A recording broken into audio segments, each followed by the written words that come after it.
You know, we talk about blogs and contents and social media, and it brings me back to that first point that social media is about the people. The internet is about the people. And to talk about that very subject, I want to welcome back the gentleman that opened up the day with his great song, Jonathan Mann from New York, singer and songwriter. Jonathan, come on out. Thanks. It's all yours. Thanks a lot. So, my name is Jonathan Mann. If I get my slides going here, up on the screen somewhere. My name is Jonathan Mann, and I write a song a day. And I've been doing that for the last 6.5 years. And so my talk is very much about writing a song a day and what it means to make stuff and put it on the internet. Song a Day started in 2009. I got a flyer for this thing called Fun-A-Day. Fun-A-Day is an art project that's been happening for the last about 15 years, and basically everyone's invited to make one piece of art for every day in the month of January. So you take January, and every day you just make one thing and share it with the world. And I got a flyer for this, and I thought it was a really cool idea. So I started making a song a day, making a video, posting on YouTube. And I was having such a great time doing it that at the end of the month, after 31 days, I decided to keep going. And then after 365 days, I decided to just keep going still. And that is how I now stand before you, having written a song and made a video and shared it with the world every single day for the last 2,270 days without missing a day. So among the many things that I've learned about making things and sharing them on the internet over the course of Song a Day, one thing is this theory that I call the 70-20-10 theory. Basically, 70% of everything that you make, no matter what it is, 70% is going to be just mediocre. It's going to be okay. 20% of everything you make is going to be bad. It's going to be shitty. Throw it out. It's crap. And then 10% of everything you make is going to be amazing. It's going to be like the best thing ever, right? So what this means is that the more things you make, the more good things you're going to end up making. It's just simple probability. The more chances you give yourself to make something, the more chances you have of making something that's good, right? This is the dashboard, the numbers of views that I've gotten over the course of the lifetime of Song a Day on YouTube. And as you can see, there are sort of regular spikes of, viral waves, as I call them, the viral stuff that has happened. So now I'd like to take you through, as a way to begin, I'd like to take you through some of the sort of bigger viral things that have happened over the course of Song a Day. The first one was a song about Nobel Prize-winning economist Paul Krugman. Paul Krugman, a very famous American economist, writes for the New York Times.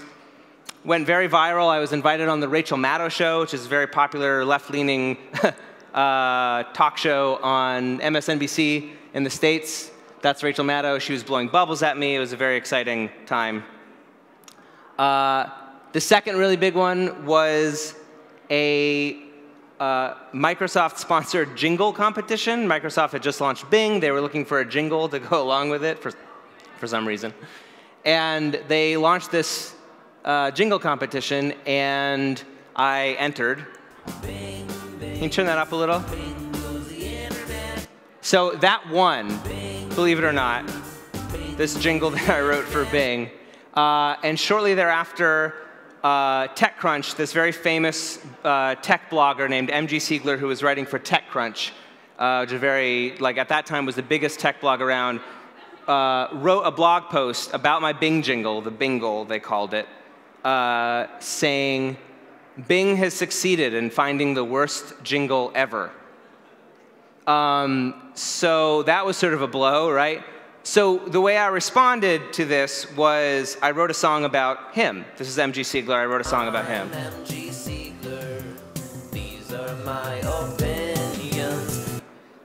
So what ended up happening, actually, I made this song about him. He posted that to TechCrunch, and this created a sort of relationship between he and I. We became internet friends, and over the course of Song a Day, anytime I would write something tech-related, he would then post it on TechCrunch. At that time, the biggest tech blog around, and that was like a big thing for Song a Day and things. So that's how, fast forward to 2010, Apple is having their AntennaGate press conference. If you guys remember, the iPhone 4, if you held it a certain way, you would lose some of the antenna. There was a big to-do about it.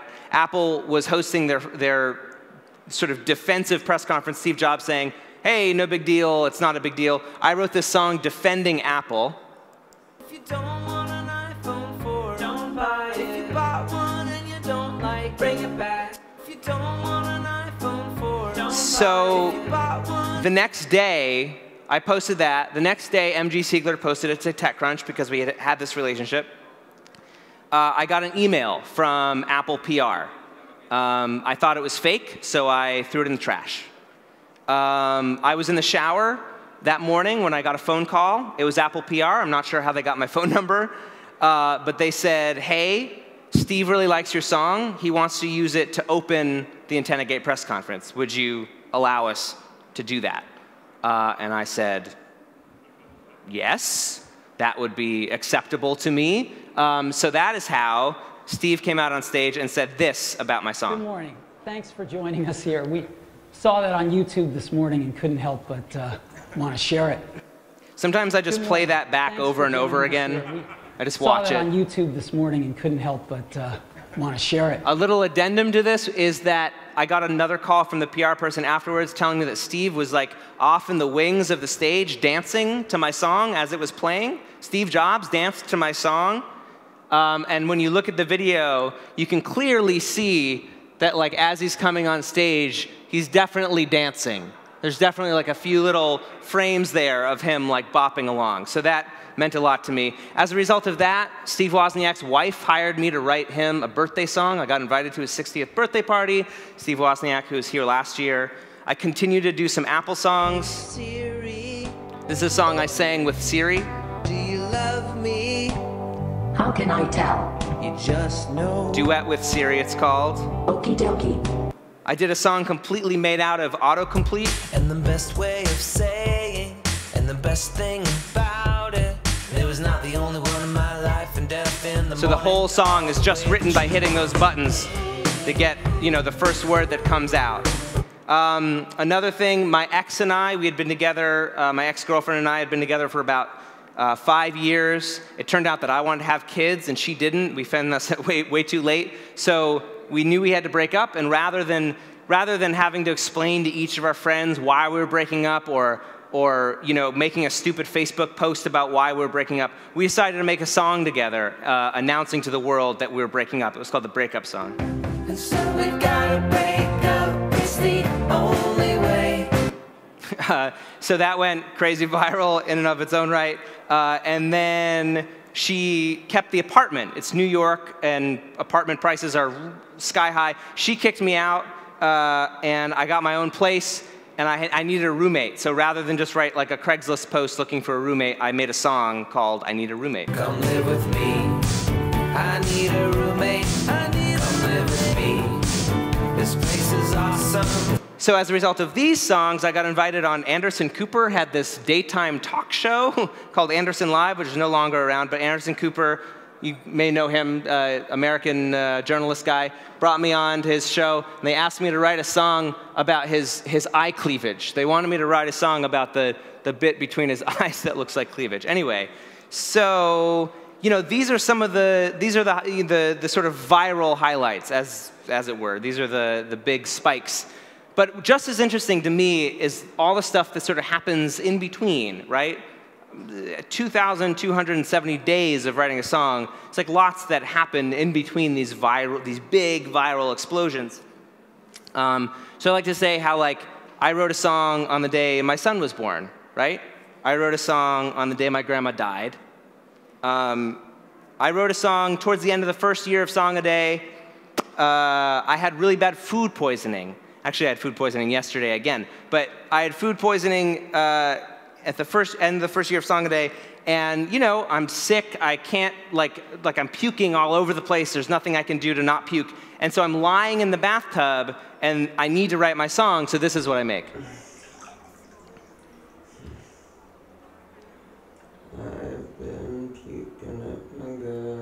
I don't know if you can hear me. I'm saying, I've been puking up my guts. Lying in the bath. Now I'm lying in the bath. I'm feeling really, really sick. Good night. So what Song a Day means is basically whatever else is going on in my life. No matter how busy I am, no matter how sick I am, no matter what else is going on, I know that I'm going to sit down and make something. I'm going to sit down and write a song. And there's something sort of comforting about that. And there's something that sort of just makes me want to keep doing that, right? To switch gears a little bit, I want to talk about this word content, because I really, really, really, really hate this word. I'm going to get a little ranty now.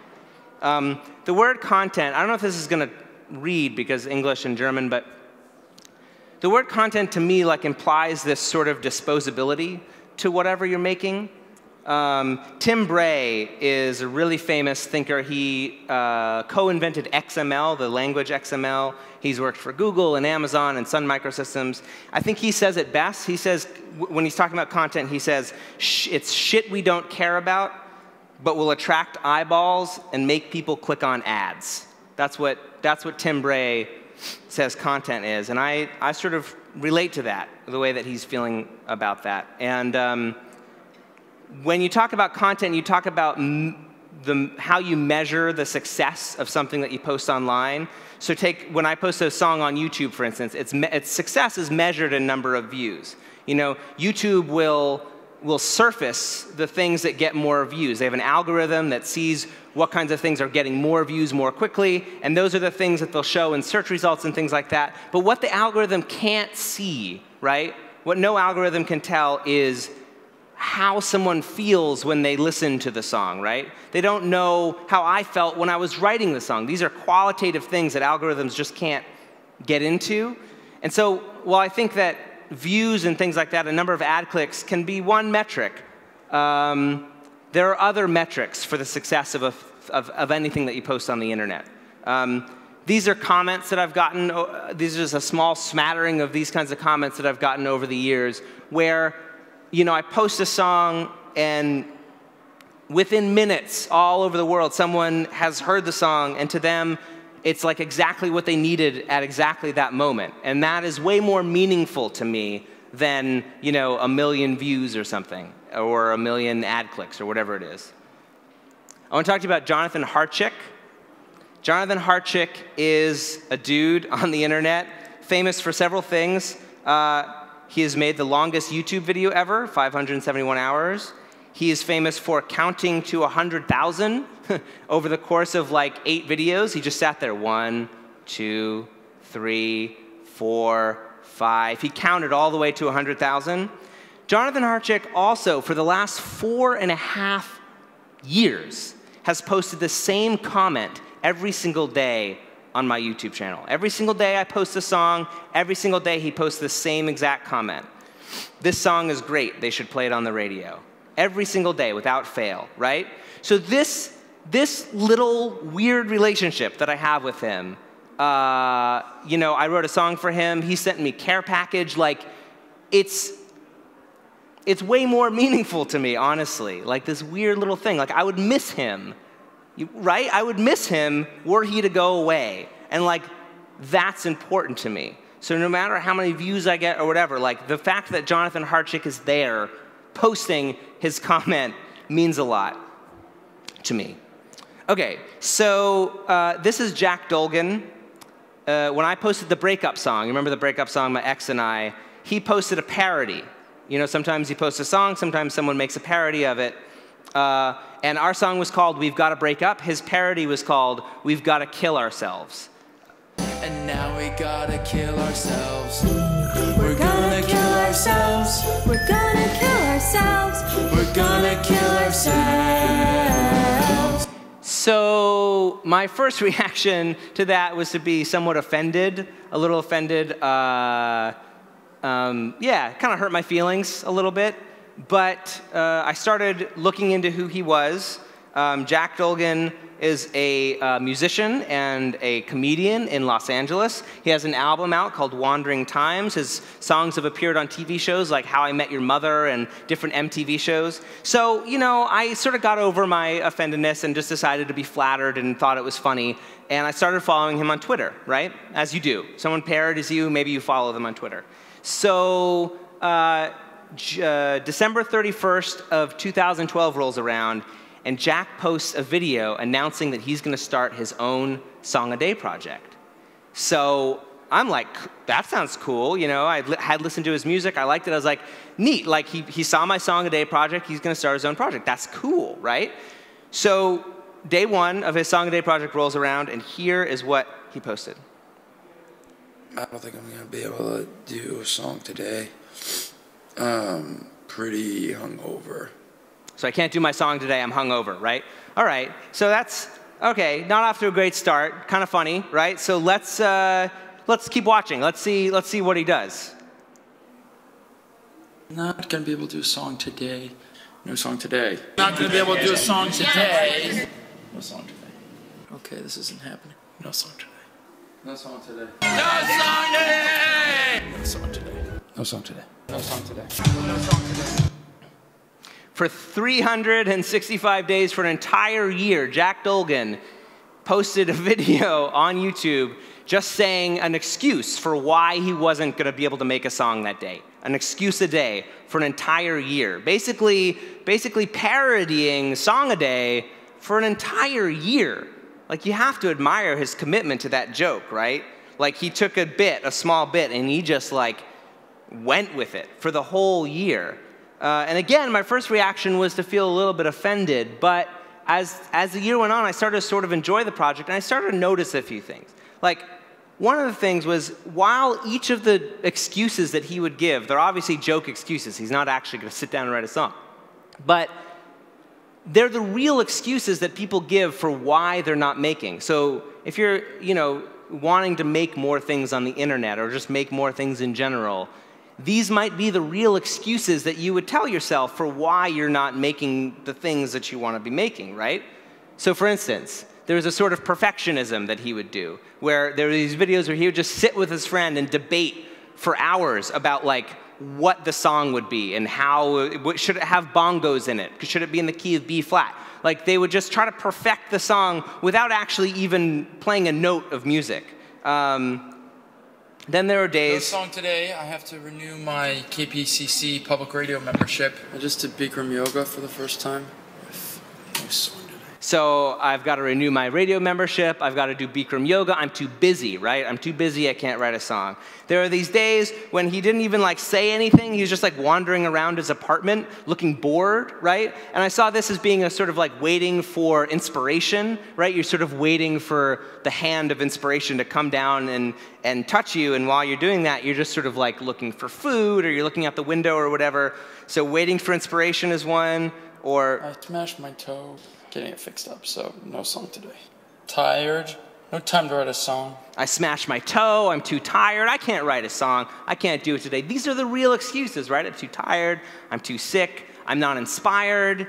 Whatever it is, these are all the excuses. So I was really curious what he was going to do on day 365 of this Excuse a Day project. So I was really excited to look at it, and I was not disappointed. Day 365. As you may know, this was all a big fucking joke. And after a certain point, what I thought was a clever bit became really embarrassing, sad thing for me, because I realized I was just doing this as a way of hiding my insecurities.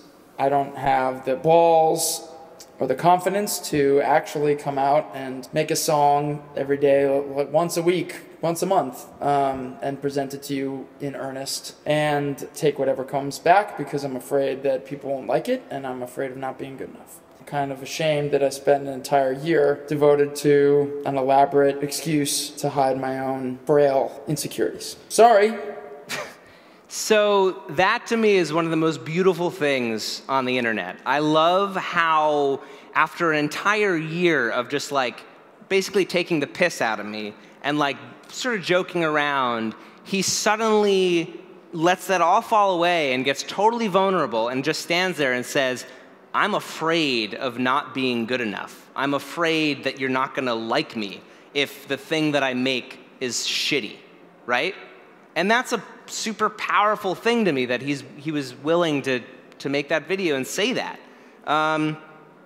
So to end, to wrap things up, basically, this is the main thing that I'd like to leave you with, is stop being afraid of making something bad. If you've been wanting to make more stuff, and especially if you've wanted to share it with the world, the first thing that you need to do is just stop being afraid of making something bad. Because we're all afraid of it, and it's going to be okay. If you make something bad, who the fuck cares? You make something bad, you have another chance tomorrow to make something great. It doesn't matter. And there will always be people that are going to sort of put you down. The MG Sieglers, the Jack Dolgans are going to come and sort of make fun of you and maybe say nasty things about what you're making. Incorporate haters into your work. As you go along, as these people crop up and they say nasty things about you, put them in whatever you're doing. If you're drawing, in the blog post. I've incorporated Jack into this talk. I made a vlog about a whole thing about Jack, and that has been a really good way for me to deal with the people that have sort of put me down. And finally, whatever you make, it's not content, right?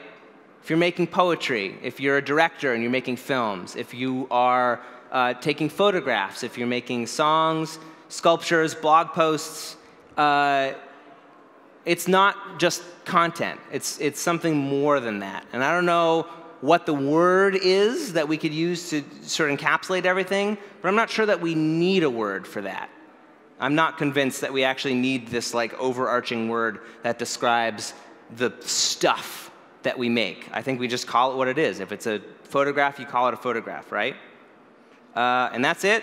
I'm Jonathan Mann. Find me on the Twitter at @SongADayMan. And thank you very much. Thank you. Excellent. Do we have any questions for Jonathan before we break for lunch? Because I think he brings up an important element, which is the human element. And in the United States, in social media marketing, content, how do we make our company look more human? And it comes down to the reality that if you want people to engage with your content, you need to make it real, right? And that's the best engaging content. Have any companies reached out to you, or do you ever offer any advice for corporate blogs? I'm assuming most of the audience come from that world. Yeah, I mean, I think it's really just about being honest and I think it's a lot about making stuff not just for the sake of making it, but if you feel like you have something to say and you feel like you have something if you feel the urge to create, or, in that context, maybe it's about finding someone who does have the urge to create and sort of nurturing them, right? Right. But that's what it really comes down to for me. Content for content's sake doesn't seem like the right way to go to me. And it's a trap that a lot of companies fall into. You get into your editorial calendar and you have to blog according to a certain frequency. You feel like you need to blog weekly, but what if you don't have the content? Yeah. Do you throw something out there that's not good? And I guess your 70-20-10 rule could apply to that. Yeah. Or do you try to find someone that can help you? Or maybe you pause a week and say, you know what, we want to keep it real. We want to make sure that whatever we publish really best represents our brand. I think it's about the urge, right? It's like part of where Song a Day came for me is I always had the urge to make stuff, but was always stopped by the fear that it wouldn't be good enough. And once I sort of was able to just sort of put that fear aside, I was able to make more. So if you have that urge, I would say just go with it, right? But if you don't, then don't keep yourself to any kind of schedule. If it doesn't feel right, then there's no reason to. Right. Yeah. That creative fire. Yeah, exactly. We don't talk a lot about, but it's critical. It's important. Because we're human too, the creators of the blogs and the videos and the audios. Yeah. Great.